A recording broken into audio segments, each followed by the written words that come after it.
No worries. But no, we started by having a really kind of interesting chat on LinkedIn, didn't we? And your background is really varied, and we mentioned that on the first call. You know, coming from the Royal Navy, then going through the defence sector with Raytheon and Babcock, and obviously now in the AI DevOps world with Eficode, and obviously a lot of other things in between. But no, really interesting career, and be keen to hear more about it, really, and how you got to where you are now. Yeah, cheers. Thanks, Mike. So, yeah, you're right. I did 7 years in the Royal Navy. I was a warfare officer, gunnery officer initially, and then a navigation officer on small ships mainly. And my last job was navigator of HMS Mersey, which was an offshore patrol vessel. Yeah, really great 7 years. I travelled quite a few parts of, parts of the world, Baltic, Mediterranean, Gulf. And had a great time, and I really learnt my leadership skills in the Navy, and how to lead multidiscipline teams, and really the foundations of going through Dartmouth as a leadership school was fantastic, and really set me in good stead for when I joined the commercial world in 2008. So yeah, I mean, since 2008, I've had a varied background working in SMEs right through to FTSE 100, Fortune 50 companies across defence, marine, energy.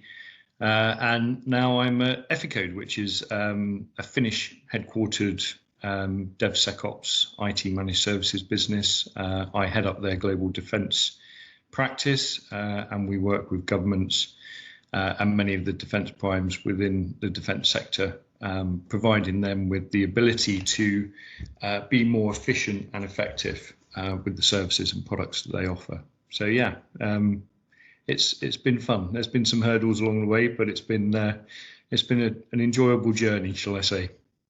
Yeah, I imagine developing leadership skills within, the military, especially. You've dealt with probably some of the most stressful environments ever, and if you can thrive in that, then surely the commercial sector is not going to be a touch on that.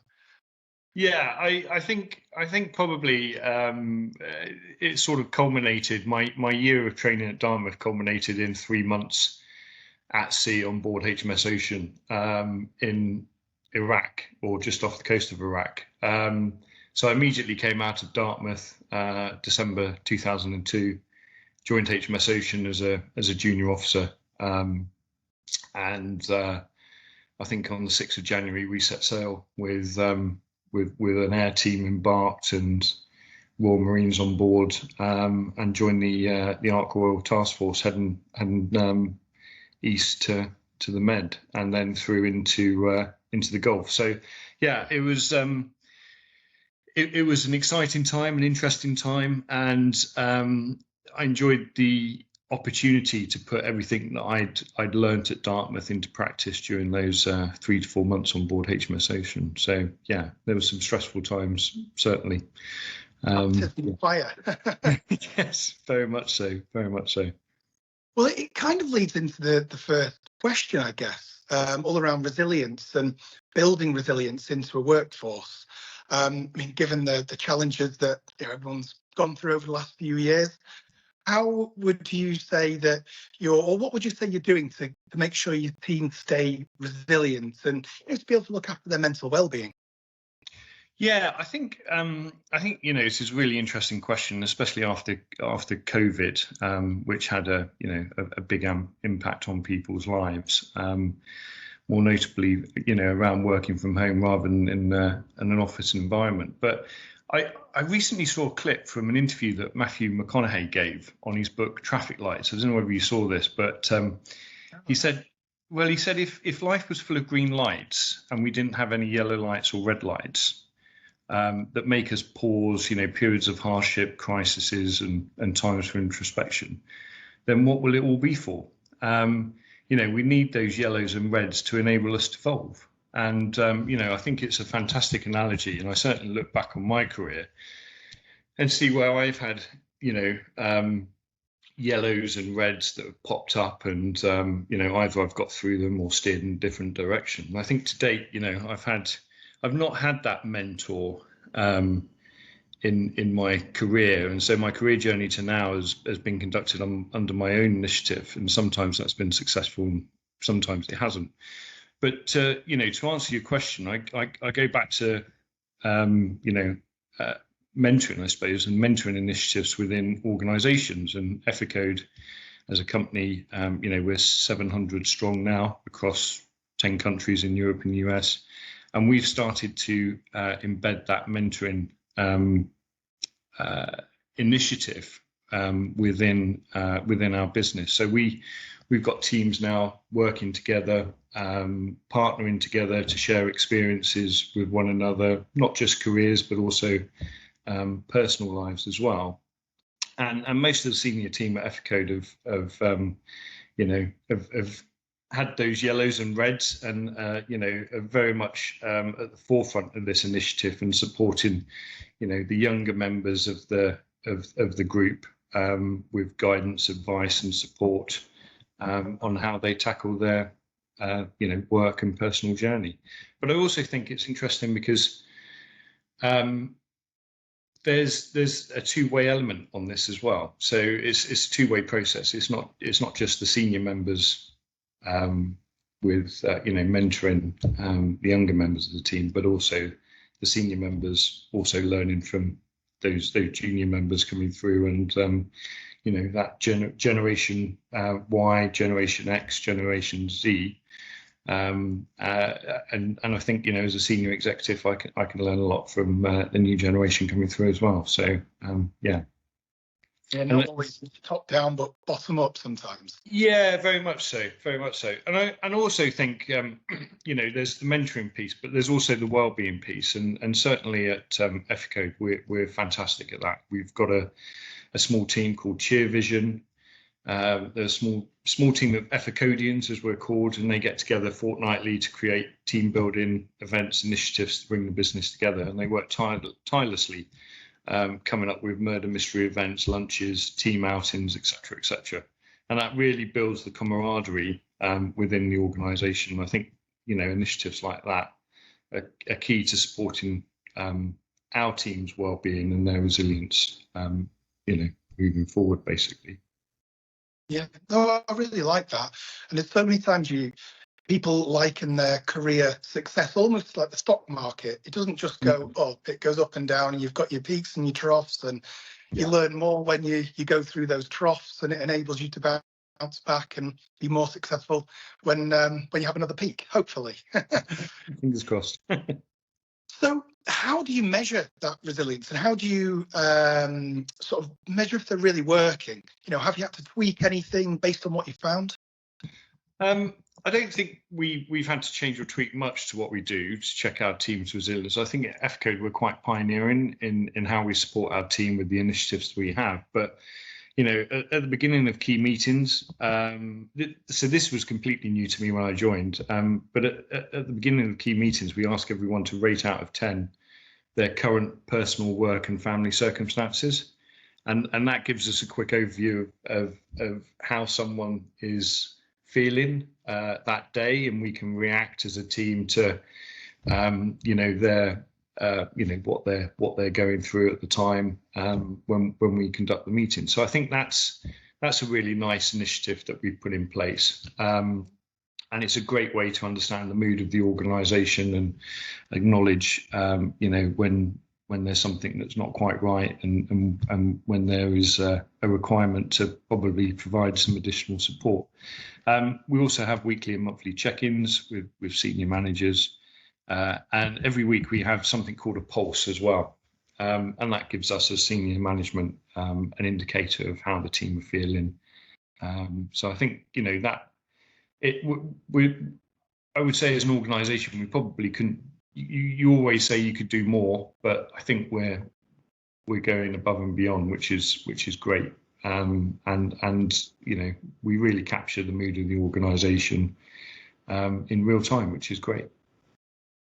it does sound like a good initiative. I imagine at first people might be a little bit hesitant to say, oh, I'm feeling like a 3 out of 10 today.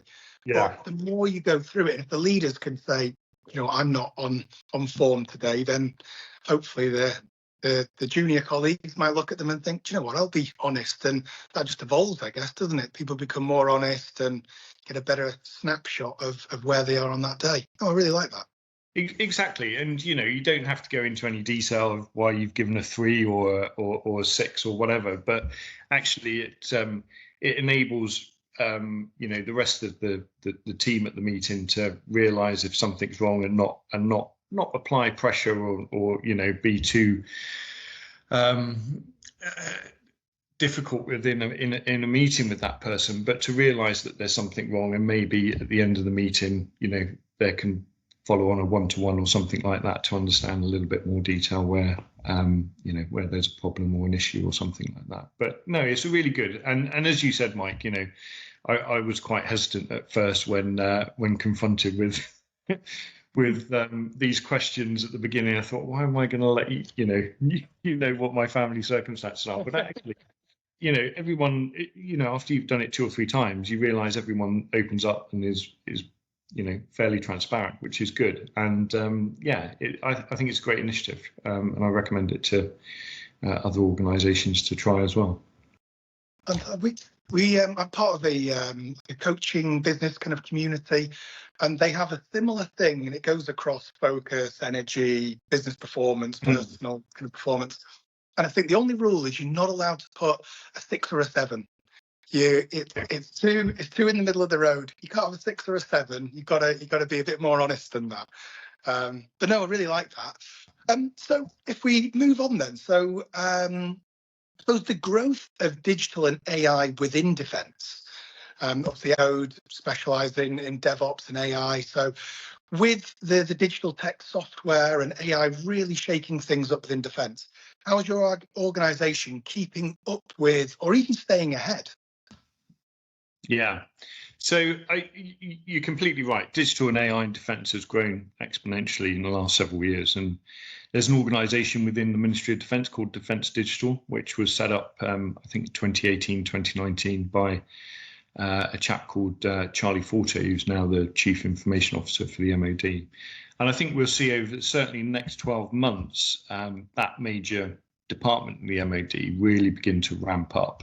As one of the key frameworks that they brought out recently called DIPS, which is the Digital IT Professional Services Framework, really starts kicking in, and that will provide sort of the engine room, as it were, to move the digitisation of the defence sector for the MOD forward. So we've also seen defence acknowledge and begin embracing AI, which is fantastic. Highlighted in the refreshed command paper as a key priority, and we're now starting to see the frontline commands, so the Army, Navy, Air Force, start setting up AI centres of excellence under the direction of the Defence AI Centre, and they are really now beginning to work closely with industry to review, understand and embrace the technology where it's required. So I was at a Defence AI Centre event last week, listening to the Army, Navy and Air Force discuss with industry their short to medium term strategy. It's a huge topic, and the military quite rightly are looking for industry to support. In terms of us at Eficode, we're that conduit, I suppose, between the major software vendors and the end users. So where we come in, we work with our clients to fully understand their needs and requirements. We work with them in a bespoke, tailored manner to deliver that demand with what is out there and what is due to be released in the future. We have a lot of interest from the defence sector at the moment in terms of developing for them the 21st century DevSecOps environment, to enable them to write the software quickly and effectively into major platform programs. So I think and embedded and infused within that DevSecOps environment is the ability to include AI capability as well. So I think, to answer your question, we're keeping up with the sector through our robust communication and account management channels and plans to understand the needs and requirements of the industry, and to ensure we provide, our clients with what they want now, but also in particular what they want, for the future. I suppose that ties into the next question, because every time you hear people talking about AI, there's always the ethical topic that comes up. So when rolling out AI within defence, what ethical issues do you have to weigh up, and how do you ensure that you're innovating responsibly? Yeah, I mean, it's a really good question, and I suppose I should first answer by saying that we only work with responsible organisations and government operating within the defence sector, and I think it's important to note that although we have consultants that can be embedded into our clients to support their programs, the majority of the time we develop the environments and the work processes and the workflows to enable our clients to develop the software, which then go into the major platforms, whether it be satellites, ships, aircraft, submarines, tanks, etc. That said, the issue of AI in defence software is being heavily debated at the moment, as we well know. And from an Eficode perspective, we provide AI software development tools. So I think the key for us here comes back to working closely with the customer, knowing what their boundaries are, what their requirements are, and working with them to deliver, that safe environment in which, AI becomes an enabled service. Our head of managed services, Henry, in Finland, will be talking at DPRTE 24 in March next year in Farnborough about the implementation of safe environment for AI defence. So we watch this space. I hope it will be of interest to the defence community. I'm sure it will be. Yeah, it's really an interesting time. People are likening it to like the gold rush of the 21st century, aren't they? Such innovation coming out. And I think we mentioned on the first call, there was a story about Facebook when they had 2 AI bots and they were talking, and then they started talking in their own language, so they had to shut everything down. You're completely right. I mean, it's evolving rapidly, but it's safe if you put that boundary in. If you can apply that boundary around it, that secure environment, then it can be a safe way for AI to evolve, and that's where talking to our clients, understanding where those boundaries are, and also where the technology is, where we can come in with that capability. Merging those two together will enable AI to evolve safely within the defence environment. Definitely. Lovely. And I suppose going back to some more of your core, because you've been involved in a lot of business development and commercial sort of director roles. A lot of that revolves around brand and brand development. So how would you say, as a business evolves, how do you make sure the brand keeps up and stays true to what you stand for? Yeah, so brand development is key to our defence growth strategy at Eficode. So we're relatively unknown within the sector, but if you look at our history and background defence, we've been pivotal in supporting major defence primes and governments in delivering some of the larger and more complex defence programs. So recently I took my eldest son for his birthday present to a simulator facility in Hertfordshire, and we flew a couple of F-35s in a cockpit mock-up, and we conducted a few sorties separately to get the hang of the controls. And once we got the hang of the controls, we had a bit of a dogfight over North Wales. And there's a fantastic picture that my partner took of my son and I flying these 2 F-35s in a dogfight and trying to shoot one another down. And I saw the picture and I thought, this is really good. And then I realised that actually the company Eficode actually does this in reality in providing, one of the key defence primes with the support and capability to build that synthetic environment for F-35 pilots in training.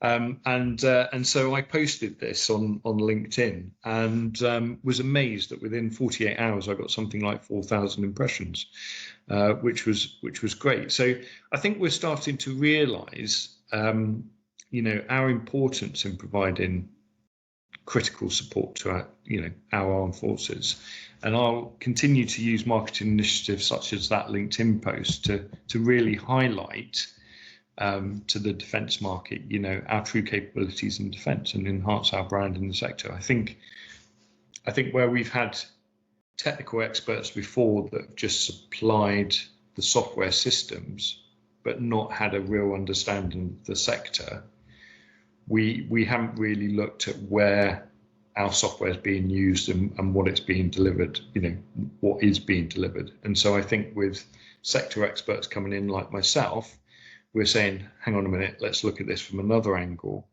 and show what we're actually supporting and delivering for our clients with the capabilities that we have through software. So yeah, that was, I think initiatives like that we will be increasing and certainly using that to develop our brand and enhance our brand over the coming 12, 18 months. Yeah, it sounds absolutely phenomenal. It sounds so good sitting in those cockpits and having a dogfight. That's phenomenal. And I bet from a customer standpoint as well, seeing that personal element of you with your son doing that, not only highlighting the technology but giving it that real feel, and I'm not surprised you got so many impressions. Yeah, no, it's really good. Not just across the defence sector, but other sectors as well. And my background's in marine and energy, and there's a lot of interest from there as well. But I was quite surprised at how good my son was at flying an F-35. His reaction times are a lot quicker than mine, shall we say? So I'm glad I went in the Navy and not the Royal Air Force. Does he make you call him Maverick at home now? Goose, more like. So how would you give us a glimpse into the customer feedback or the market trends that have helped steered any recent shifts or any new directions in the branding?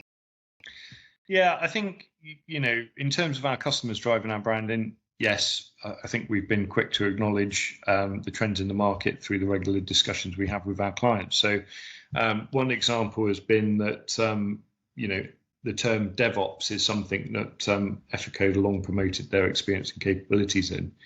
In defence, we've seen the rise in importance and implementation of protocols like Secure by Design, the ability to bed into processes, software workflows right at the beginning, long-term security protocols and policies to protect ourselves and clients from unwanted intrusion. So Eficode's taken that on board, and we now turn this capability service within our portfolio as DevSecOps, and we apply a much greater emphasis on the security aspects of software development through the environments that we provide, not just in defence, but also across banking and finance as well, and other sectors. We've also seen the increase in interest in the term data fabric. I don't know whether you come across this term, Mike, but ultimately it's a mesh of connecting nodes and tool sets within an enterprise to allow it to function efficiently and effectively. And in defence, what we're seeing, the ever-increasing complexity and scale of major programs are beginning to see this mesh or fabric extend across multiple enterprises that have formed alliances to support these big programs. So FCAS, for example, which is the future fighter aircraft, Dreadnought, FSS, all big defence programs. Eficode's fully conversant in data fabrics, and we're working with clients, through our root capability and service to provide this. So, yeah, I think we're very cognizant of the markets that we operate in, and we allow that that valuable feedback from our clients to direct and influence our strategy for future service offerings and capability. Brilliant. I suppose, what's the goal for 2024 then? What's on the horizon for you and for Eficode? Yeah, I think for us, we're going to continue to enhance our brand within the defence sector. We're working, or I'm certainly concentrating very heavily on UK defence at the moment, working not just with the MOD, but also some of the big defence primes. But I think as we start developing and maturing the UK defence sector, we'll start then